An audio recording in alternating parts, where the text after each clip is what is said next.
Bom dia, amigos. Gostaria de falar um pouquinho hoje com vocês sobre essa questão das diferenças em qualidades nos tampos, né? C, B, A, 2A, 3A. Muitas vezes isso é muito subjetivo, né? Existe assim um padrão que se vai usar, claro, que um tampo C tem linhas mais grossas, mais distanciadas no crescimento, mais abertas, que um tampo 3A, tem gente que até fala no MG, Master Grade, tem as linhas super juntas, né? Isso tudo existe há muito tempo e muitas vezes a pessoa até pode comprar um tampo achando que está comprando um tampo excepcional, e ele é apenas bonito, né? Isso já aconteceu com praticamente todo mundo, né? De ver a foto, comprar à distância sem poder estar com a madeira na mão. E às vezes ela cria uma expectativa enorme, gasta muito dinheiro pensando em fazer o instrumento mais top. E às vezes chega uma madeira que não vai dar um rendimento acústico muito interessante. Então, eu acho que primeiro a gente tem que entender, na minha opinião, é isso que eu quero passar para vocês, que um tampo qualidade C não quer dizer que é um tampo que seja ruim, de jeito nenhum. Ele é apenas um tampo mais simples, no aspecto. Ele tem, às vezes, as linhas, assim como eu falei no abeto, isso é muito comum. Nós vamos fazer um vídeo especificamente depois sobre esses tampos de abeto C, B, novamente. Mas ele às vezes dá um resultado sonoro fantástico, né? Então, os luthiers não fazem só um instrumento com tampo 3A, o seu instrumento mais caro, onde ele vai colocar todo o material mais sofisticado, né? A realidade é se produzir violões excelentes, né? Num preço também acessível e com tampos muito bons, porque é aquilo que a gente já falou, que acho que não precisa mais repetir, que quem manda na sonoridade é o tampo, né? A gente sabe disso e eu quero enfatizar bem que um tampo B, que é qualidade média, ele pode dar um rendimento de som igual a um 2A, a um 3A. Isso eu ouço dos luthiers. Isso não é só a minha opinião. E quando a gente vê alguns instrumentos super famosos, caros, mais antigos, eu não vou nunca me esquecer, eu tive a oportunidade de ver uma vez, na feira de Frankfurt, e muitos anos atrás, um violão da Ramírez, José Ramírez, comemorativo ao cinquentenário de um violão muito famoso que foi feito por André Segovia.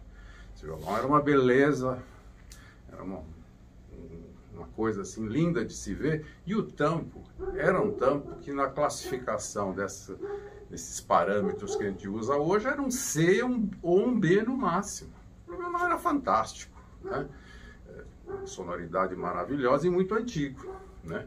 E com um corte perfeito. O segredo é esse, é o corte. O corte ser bem radial, o tampo ser bem firme, né? Aí você vai conseguir, o luthier vai conseguir realmente extrair uma sonoridade linda. Eu queria mostrar alguns tampos aqui no cedro, porque o cedro tem uma outra particularidade. Ele tem diferenças de tonalidade, né?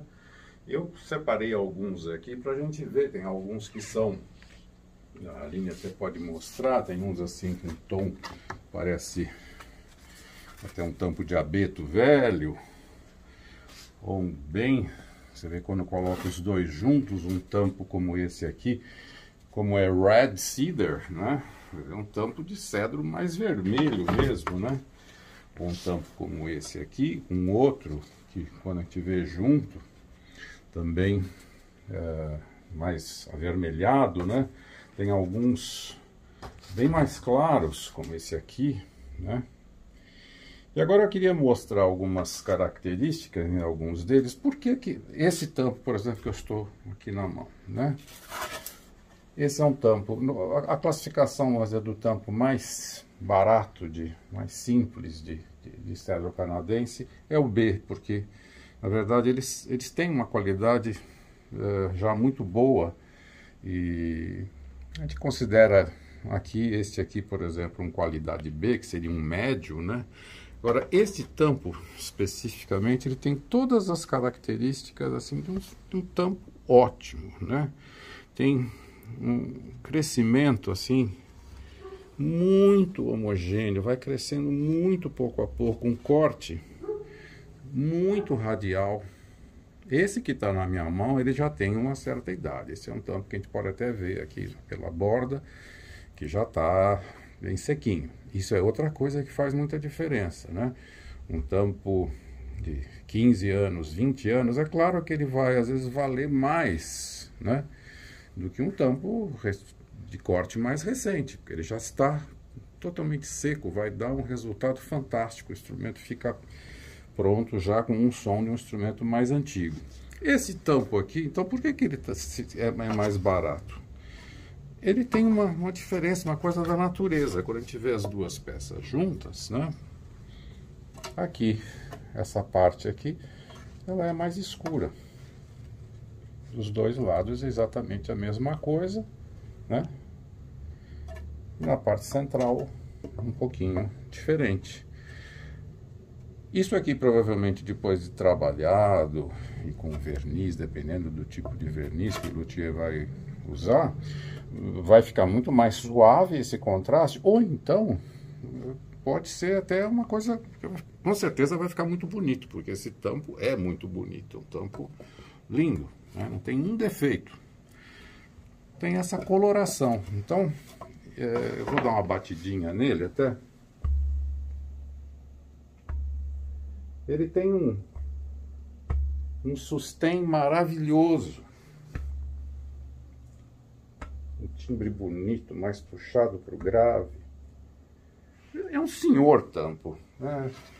Honestamente, em termos estruturais e de sonoridade, esse tampo é tão bom quanto um 3A, um 2A.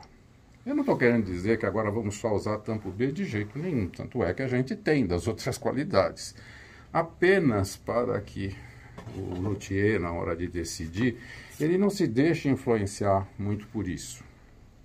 Vale a pena, especialmente para o pessoal mais novo, que está começando, ainda não fez tantos instrumentos, né, para poder já entender isso melhor. Experimentem, porque o resultado sonoro é fantástico. E o bom violonista, ele não vai ficar só olhando se a linha tem a distância assim ou assado, ou se aqui é um pouquinho mais escuro. Ele vai tocar e vai curtir o som, vai se sentir feliz de ter aquela sonoridade, né? Maravilhosa. O cedro a gente já conversou em outros vídeos, é um tipo de tampo assim, que é claro que é usadíssimo para violão, para música erudita também, mas é um tampo muito legal para violão, para música popular. Pela característica dele, assim, ele favorece muito assim as harmonias. A pessoa curte o som, assim, é muito gostoso para ele que está tocando, né? Então, para quem faz mais acompanhamento, para violão de 7 cordas, os luthiers usam demais, né? Que esse violão tem um grave, assim, muito interessante, né? Ele tem essas características que a gente já conversou em vídeos passados, as diferenças entre ele e o abeto, né? Mas, vou mostrar mais alguns para você. Ó, esse aqui também é um tampo também B. Ele começa com as linhas muito juntas, né? E ele vai crescendo, assim, abrindo muito gradativamente, até abrir um pouquinho mais na borda, né? E isso, às vezes, para alguns, né? Isso no mundo todo, não estou falando que é uma coisa nossa aqui. Isso aqui é o que vai determinar a classificação. Um tampo simples, médio, bom, ótimo, né? Um 3A nunca teria, um 3A cedro nunca teria as linhas abertas aqui. Mas pode ser que ele tenha as linhas fechadas e soe menos do que esse. Esse que é o ponto principal, né?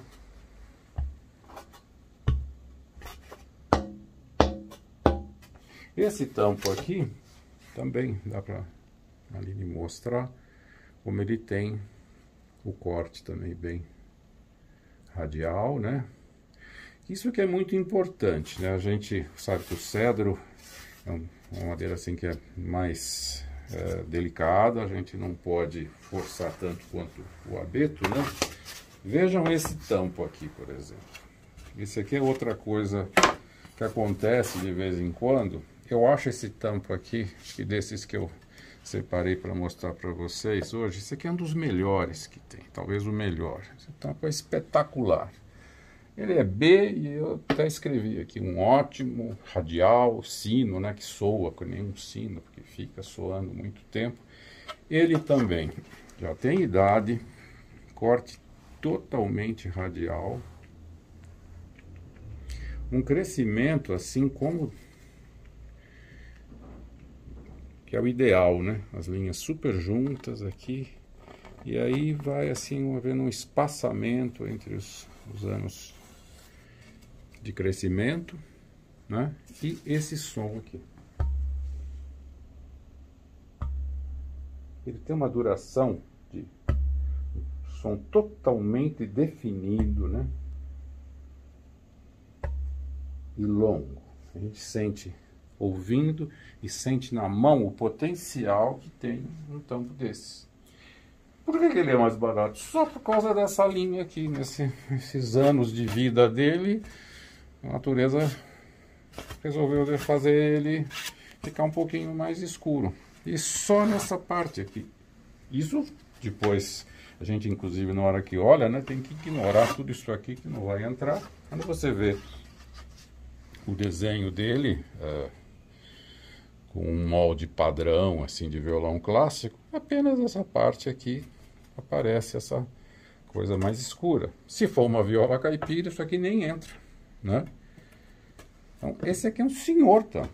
Ele tem, é mais um que eu acho que tem as características de um tampo de alta qualidade. Vamos esquecer um pouco essa nomenclatura do ABC. Um tampo ótimo, simplesmente ótimo, por um preço muito acessível. Esse aqui, por exemplo, mostra também como o cedro pode ser bem vermelho, né? Esse aqui, a tonalidade é completamente diferente, né? Normalmente a gente gosta mais até do tampo assim com aquela cor mais de cevada, de mel, né? Que é o de tampos de cedro canadense de mais qualidade, né? Mas ele é assim também. Queria mostrar como aqui no Brasil se constroem milhares de cavaquinhos e cada vez com mais qualidade, cada vez a gente tem luthiers mais hábeis que estão produzindo ótimos instrumentos, e agora, diferentemente do passado, se usa muito o tampo de cedro canadense para cavaquinho. Normalmente a madeira mais indicada para instrumento de aço é o abeto alemão, né?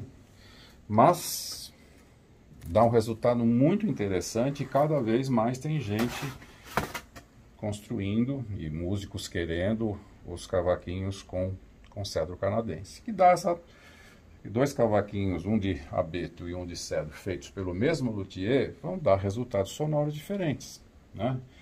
Esse aqui provavelmente vai dar um som também um pouco mais doce, mais puxado para o grave, né? E com esses tampos, como essa madeira a gente não tem como comprar ela já cortada para cavaquinho, é muito interessante que pela medida de largura bem grande, dá para a gente fazer 4 tampos de cavaquinho. Então fica uma coisa, um custo-benefício interessantíssimo, né?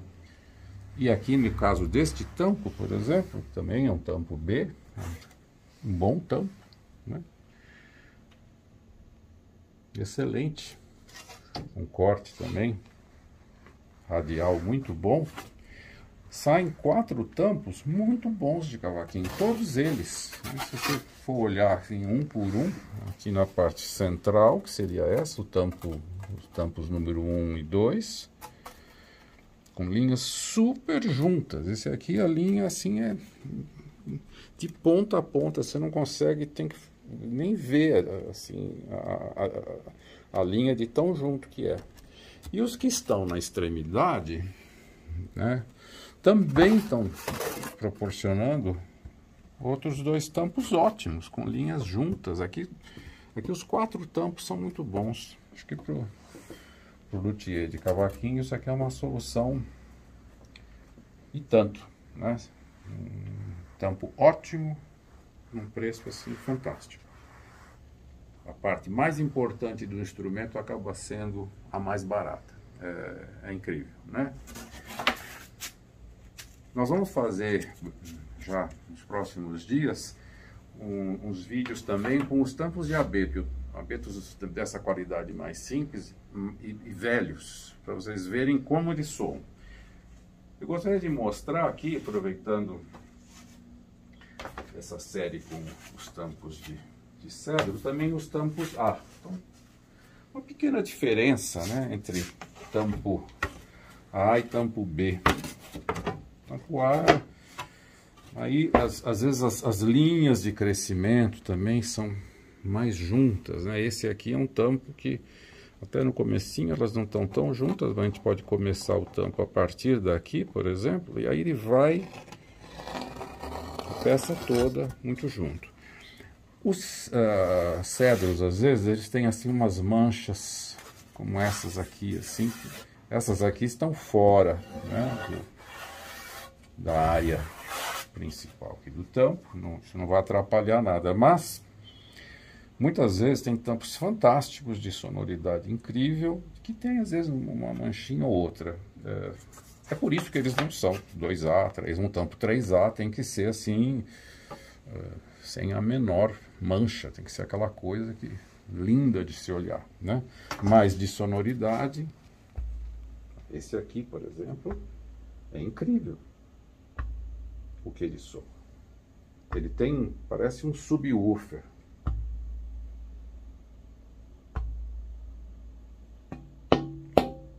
Soa muito.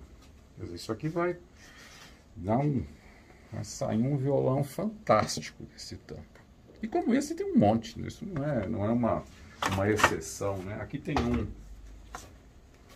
bem de tonalidade assim mais avermelhada e tem umas diferenças na tonalidade. É uma coisa que é o que desvalorizou esse tampo, mas em termos de sonoridade é igualzinho o anterior. Um sustain, né? Esse som permanece um tempão e bem na direção do grave, né?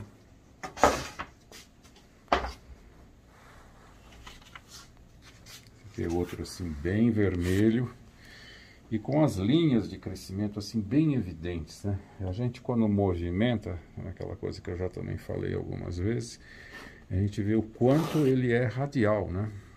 Ele espelha aqui o tampo. Vamos ver o som desse. Igualzinho ao anterior. Tampo realmente muito firme. E é legal que alguns dos luthiers bem importantes que fazem muitos violões com cedro, quando às vezes compram o cedro mais barato, eles ficam super entusiasmados assim de ver que vai ter um resultado sonoro muito bom, né? Esse aqui, por exemplo, a gente pode inclusive usar do lado de cá o início, né? Então é isso. Eu queria realmente falar sobre essa coisa da classificação. Vamos tentar assim nos fixar mais na sonoridade, no corte, né? E claro, o aspecto estético, né? É que às vezes faz o tampo custar um pouco mais caro. Esse aqui, por exemplo, é um outro tampo A. Vou mostrar esse aqui pra gente encerrando. Muito bom também. Esse vai ponta a ponta, até podia começar aqui nessa parte Tampo lindo, totalmente radial. A gente vê aqui o corte dele, né? E se ele é radial, ele é muito firme, né? E aí, mais um, esse sonzão assim que se prolonga. É isso, amigos. Voltaremos em breve aí com os tampos de abeto e com outras novidades para vocês. Espero que tenha sido útil essa conversa sobre qualidades. Eu acho que é muito legal a gente falar um pouco sobre isso e não nos fixarmos só nessa nomenclatura que às vezes não diz muito sobre a qualidade. Tudo de bom. Um abraço.